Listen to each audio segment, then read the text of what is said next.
নাগেরজোলা কাণ্ডের নিন্দা মন্দ করলেন রাজ্যের প্রাক্তন মুখ্যমন্ত্রী বাম নেতৃত্ব মানিক সরকার। নিন্দা মন্দের পাশাপাশি মানিক সরকারের মন্তব্য, এ তো নীতির লড়াই নয়, লড়াই হচ্ছে ভাগ বাটোয়ারা নিয়ে।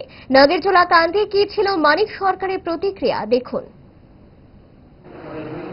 এটা তো কোনো নীতি নিয়ে মারামারি না। আমি পত্রিকা পড়ে যা দেখলাম, এটা হচ্ছে আপনার এই গাড়ি ঘোড়া যারা চালান, এই স্ট্যান্ডটা যারা ইউজ করেন তাদেরকে টাকা দিতে হয়।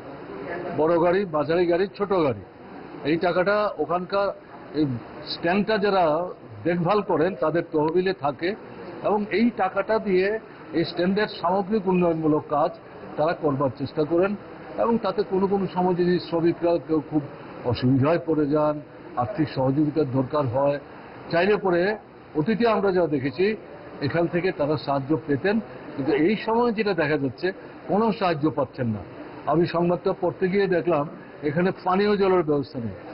একটা টিউবওয়েল ছিল, এটা গত প্রায় মাস দুয়েক যাবে নষ্ট বলছে, কিন্তু কেউ কোনো নজরই দিচ্ছে না। এবং কিন্তু এর মধ্যে ভাগ বাটোয়ারা নিয়ে মারপিট হচ্ছে, আহত হয়েছে, হাসপাতালে গেছে। ফলে একটা অংশ খুব প্রকাশ করে আজকে সাউথে গাড়ি চালানো বন্ধ রেখেছে। প্রতিবাদ তো করতে হবে, কিন্তু এটা তো মুখ্যমন্ত্রীর বিধানসভা কেন্দ্র। এবং অদ্ভুত ঘটনা, একজন যে মার খেয়েছে সে বলছে তিনি কি করে মুখ্যমন্ত্রী হয়েছে, আমার স্ত্রী 5টা ভোট দিয়েছে। কিন্তু কেউ তাকে শিখিয়ে দেয়নি।